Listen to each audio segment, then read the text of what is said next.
Hey YouTube, IAQ Josh here in the flesh for episode 1 of our DIY how-to video session series. Call it what you want to call it. Today we are teaching and demonstrating how to put up a lovely plastic partition isolation barrier, in this case complete with a reusable magnetic zipper. Stay tuned, I'll show you the way.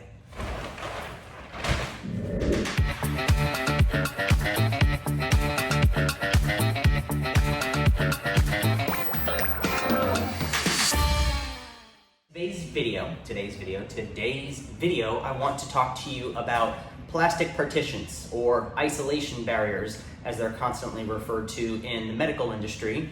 Specifically, why I want to talk about this is we've got all these concerns with coronavirus, to name one, major one, but we've also got all these other things floating around, bacteria, pollen, just anything and everything, which in a medical industry or a medical building, a dental office, things of that sort, these are very concerning elements that are floating about the indoor air quality. So today we're going to show you how to actually set up a plastic partition, which is going to be done right here. And what we're going to be achieving is, let's pretend that we don't have a door here. No door. This door does not exist. So we've got this pass-through that goes into, let's call this office A. We've got a lovely dental chair right here where you would normally lay back in, and here's your dental office. Let's say we've got a patient waiting room here, and then we've got office A, where Dr. Lipschitz is going to be working on a root canal inside of your mouth. Now, with everything going on with the coronavirus scare and everything of that sort, what we don't want is we don't want to have patients out here, things to be going on in here, this gentleman or Mrs. to be concerned with these folks that are out here, these folks to be concerned with what's going on in here. So, easy remedy would be a isolation barrier. Plastic, short, sweet, simple. So, let's jump to it. What we're gonna need and what we're using in today's video, 2 rolls of tape. You don't need 2, I like 2, different types, different flavors. We've got blue painter's tape. This one in particular, like most, have a 14-day guarantee. It will not peel the paint. That's BS. It will peel the paint. So be mindful of that. If you are a professional performing the services for individuals, for businesses, make sure that they understand, even though you are using painter's tape, there's no guarantee it is not going to peel paint, because you don't know how the previous painter painted. Did they properly prime the surface? Did they use the wrong primer on new drywall? Things of that sort. So anyway, just limit your liability and your promises. And obviously, if you're a do-it-yourselfer and you're putting this on in your own office, just be mindful once this does come down, you might have some touch-up areas. Anyway, blue painter's tape. We also got teal duct tape. You can use black, you can use gray, doesn't really matter. Take your pick. Plain Jane spray glue, spray adhesive. It's in the paint department at Home Depot, Lowe's, all those places. Let's see, we've got plastic or poly sheeting. In our industry, we use a 6mm fire-rated plastic for the sake of your office or your home. 4mm may be suitable, probably not even requiring fire retardant properties. Let's see, a cloth, whether it's a terry cloth, whether it's a microfiber cloth, take your pick. We're essentially going to be using this to do your initial wipe down of the doorway. Whether it's a doorway, whether it's a pass-through, it doesn't matter. You just want to make sure you get up dust and any sort of residue that's on the surface. Let's see, then now we get to the cool part. Now is where you're going to require a zipper of your choice. There are many makes, many models. We've all seen the red and blue zippers. Home Depot for years has sold zippers that look like they have a tarp material on both sides of it, white zipper in the middle. What we're using today is a product by the name, or by the manufacturer, Reuzip. Professionals in my industry, you've probably seen this before. To the general public, you may not have. It's a 2-part system. First part's going to be an actual pad. It's a Velcro system, a male and female. You probably hear it. The pad is going to be applied to the surface. Once that's applied to the surface, then you would put on top your second part, which is going to be your zipper. In this case, we're using a magnetic zipper, which is a self-close system. Reuzip also does sell a traditional zip open, zip close zipper. And then that one's actually neat because, as opposed to many of the other zippers that are on the market, this one actually has a little grommet toward the bottom that will actually allow you to lock the base of the zipper to that grommet, thereby controlling who goes in and out of your area. So room for thought, lots of cool things out there. First step that we're gonna do, now that we've dusted off our doorway, it's one of the most important steps, because if you do not get a good bond with this tape, it will fail. It's not a matter of if it will fail, it will fail. It's a matter of when it will fail. So all we're gonna basically be doing is taking our blue painter's tape, spanning it across the doorway, or like I said, if it's not a doorway, if it's just a pass-through, does not matter. All we want to do is make sure that we have some good contact with the surface. Don't make fun of my height. Just throwing it out there. Come over here and stand on this edge.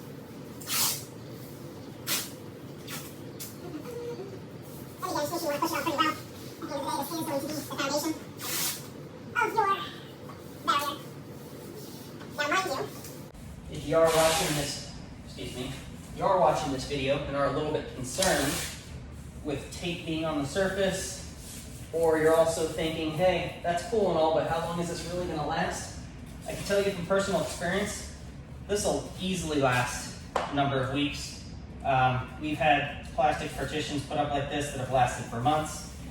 That said, multiple ways to skin a cat here, right? We've all heard that phrase. You can elect to install what's known as a pressure fit containment. We'll show some videos on that down the road. That's essentially going to be taking 2x4s, interlocking them, so to speak, into the doorway itself. So rather than relying on the painted surface as your adhesion factor, you'd actually have the wood that would come inside of here. That wood would be solid. I mean, you hit it and it wouldn't go anywhere. And then what'll happen is we'll be able to staple to that wood frame that we put in here. We'll also be able to spray adhesive to it. We can tape to it. Then the great thing about that is we've got multiple points in which that plastic barrier is fastened. Again, in the event of a failure, this plastic would just peel off, it would fall. You can't, there's nothing you can do about it. Versus if you did have that inner frame 2x4 system, all that would happen is maybe it would peel off the surface a little bit, but it would never actually pull those staples out of that wood, short of somebody coming by and kicking it. So, let's jump down to the floor now. Now, when we do the floor, what we're actually sticking to is LVP. You guys may know it as LVT. These are luxury vinyl planks. We have no problem getting blue painter's tape to stick to the surface. However, if you are taping to ceramic tile, you may find that you have to use some duct tape.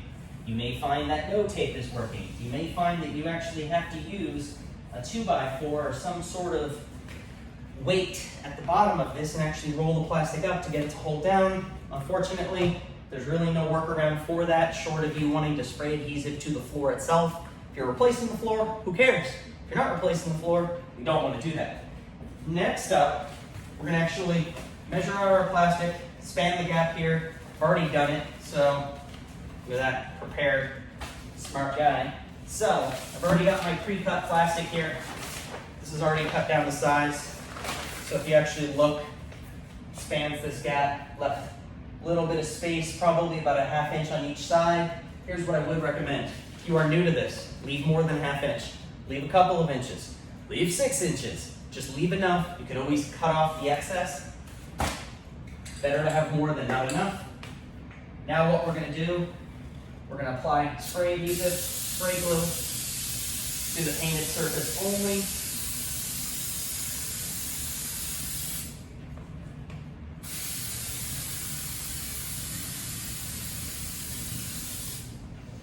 Now, if you notice, I did not do the bottom. We don't want to do the floor until we're ready. A couple of reasons. One, you might step on it. That would suck. Two, even if you don't step on it, your plastic, as you're hanging it, sticks to it. Now you're going to peel it up. You're going to have a spray adhesive mess. That's it. One tip. No spray. We'll let it tack up. Give it a little bit of a dwell time. Usually not long, maybe 30 to 60 seconds. We're going to start to open up our plastic.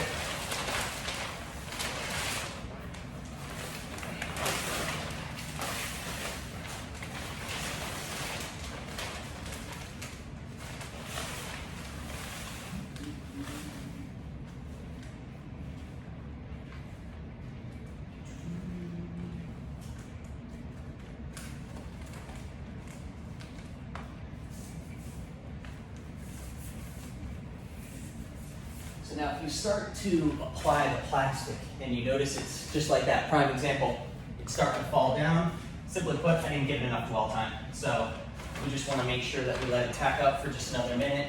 Sometimes you can even take your plastic, give it some fanning action, just to get it to dry a little bit quicker. Also what we're doing here,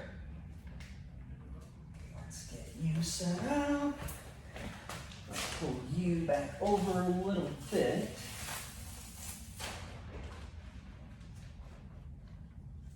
Alrighty. So what I'm doing is I'm actually splitting the difference on the top. So I've got this blue tape that I applied to the top there. We actually want to take our plastic sheeting and kind of do what I just call a 50-50 split, right? So we want to cover up half of this tape, which should have plenty of spray adhesive to stick to, and then the other half is where we're going to line the top with our second piece of tape.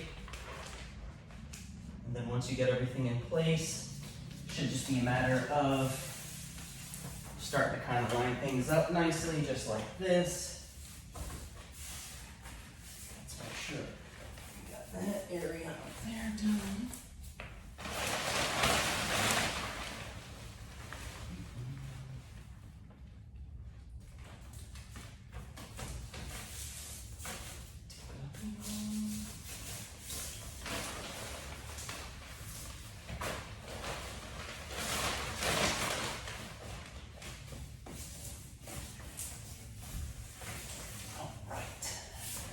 Now we're in business. Now, one thing I forgot, razor knife. You'll need to have one of these.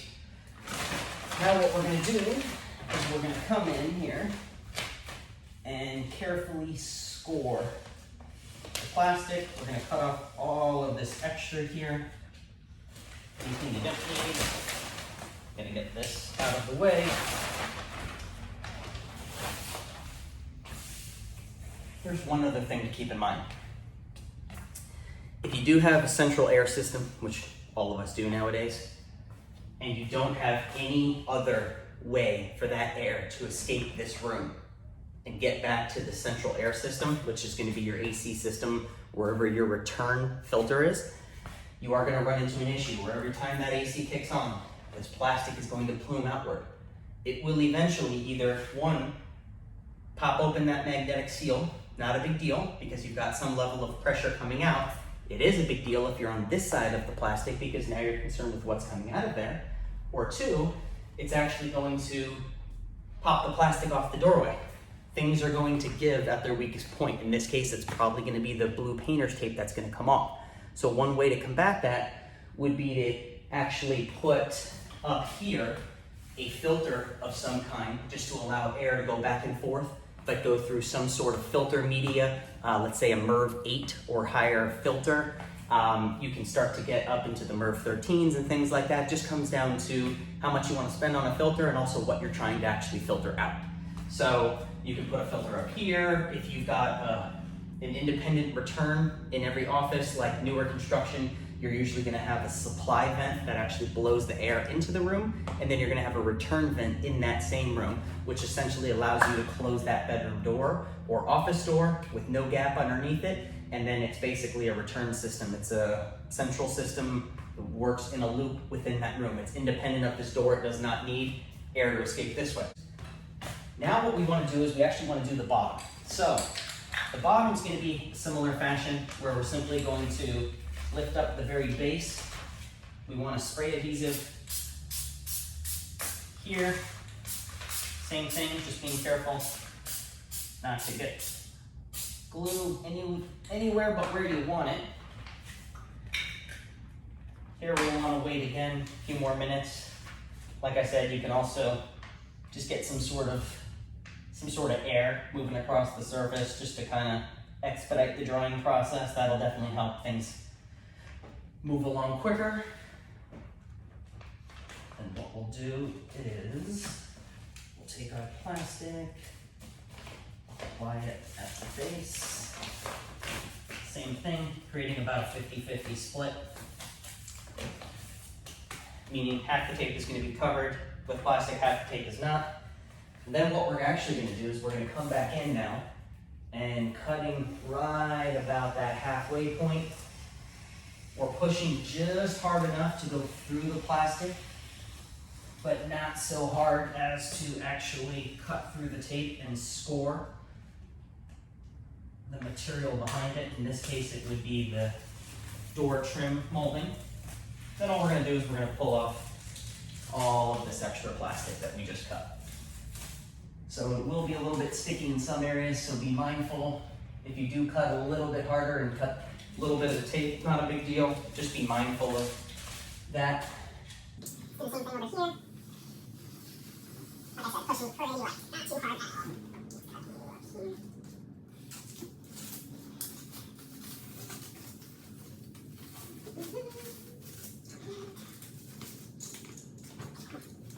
Here is where the duct tape comes into play.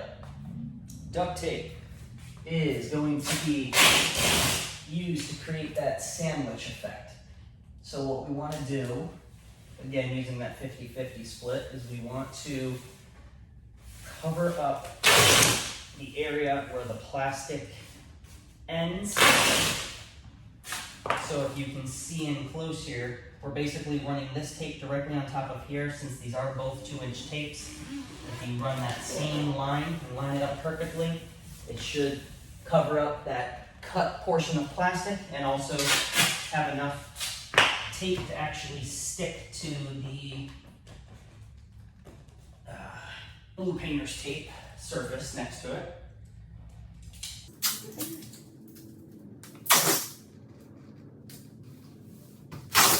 And again, as we go down, just be careful, try to limit where the duct tape comes into contact. So ideally, you don't have it touch any part of the trim itself. You have it only come into contact with plastic and tape.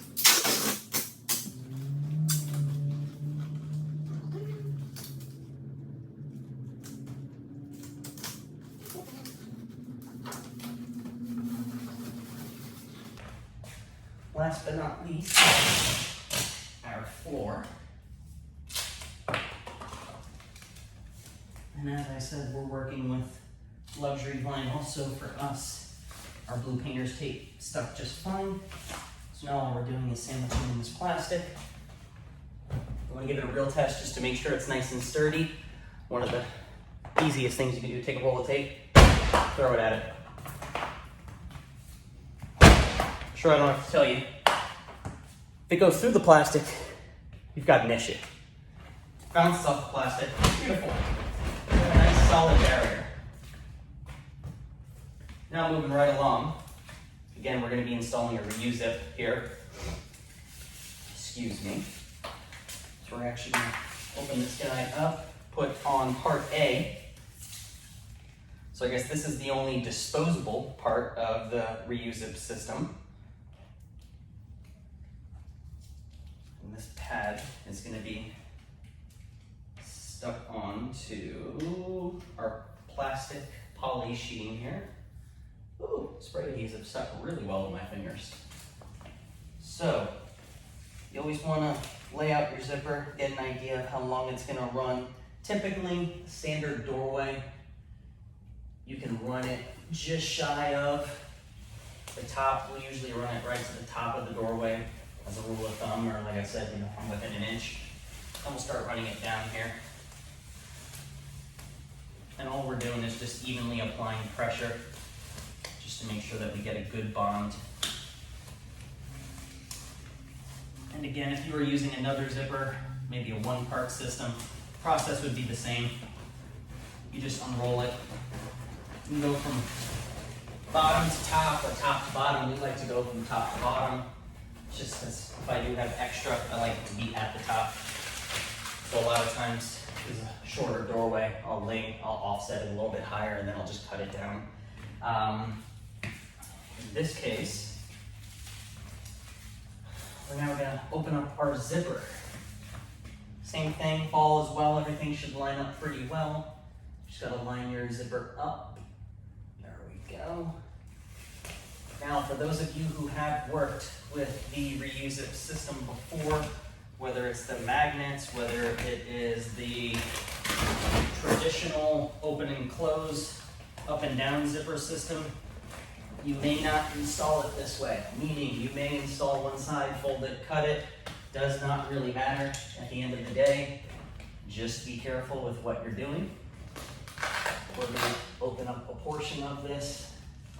We're going to carefully cut down. I'm sure it goes without saying, but do not hold your finger directly beneath the blade. Give yourself a little bit of space.